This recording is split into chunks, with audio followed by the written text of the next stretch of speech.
আমি যে বাংলার কোচিং ইউনিটের সাথে যুক্ত আছি, অনেক দিন ধরে ওর সাথে কাজ করছি, পুরো অফ সিজন কাজ করেছি। ও যখন আন্ডার-23 খেলছিল তখন ওর সাথে আমি ওকে কোচিং করেছি, সে কাজ করেছি। আর যখন লেগেছিল তখন সবাই বলেছিল যে ওই সেই মুহূর্তে অনুষ্ঠুপ মজুমদার এবং শিবসাগর সিং অনেক কেয়ার করে এবং মাউথ টু মাউথ রেসপিরেশন দেয়, হার্ট ম্যাসাজ করে ফেরত আসে। তারপরে ও হাসপাতালে ভর্তি হয়। কিন্তু স্ট্রং 21-22 বছরের ছেলে, ভেবেছিলাম যে রিকভার করে গেছে, কারণ জ্ঞান ছিল, সব ঠিক ছিল।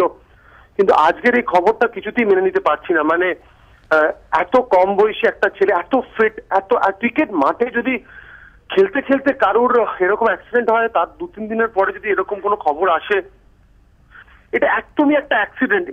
মানে বলের দিকে চোখ রেখে যদি দুজনে দৌড়োয় তাহলে তো কিছু করার নেই। যার সাথে লেগেছিল আমি তার কথা ভাবছি, সে কতটা ভেঙে পড়েছে, তার কথা ভাবা উচিত, কারণ তার কাছে এটা বিশাল বড় একটা বোধহয় আঘাত। আমি এখনো বিশ্বাস করতে পারছি না। আমি যখন সকাল 8:30টার সময়, 8:30-9টার সময় যখন খবর পেলাম, এটা তো আমার চিন্তার বাইরে। কারণ পরশুদিন পর্যন্ত আমি জানি ও কথা বলেছে, ইস্টবেঙ্গলের কোচ প্রণবনন্দীর সঙ্গে কথা বলেছে, ও ভালো আছে, অনেক কিছু বলেছে যে তুই মাসখানেক বাদে আবার মাঠে নামবি, এখন কিছুদিন রেস্ট নে।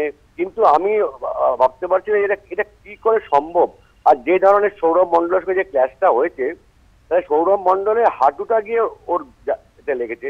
কিন্তু তখন তো মাঠে মোটামুটি পাম্প টাম করে ওকে ঠিকঠাক করা হয়েছিল এবং আস্তে আস্তে ও দুটো ভালো হয়ে যাচ্ছিল।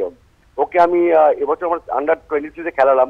ও একটু ধরে ধরে খেলে, মানে একটু স্লো খেলে, কিন্তু খুব ভালো খেলে, কম্প্যাক্ট খেলার চেষ্টা করে। কিন্তু সবকিছু গেল, কিন্তু আমি এটা এখনো পর্যন্ত আমি বিশ্বাস করতে পারছি না অঙ্কিত মারা গেছে। মানে এটা আমার কাছে একটা অবিশ্বাস্য লাগছে।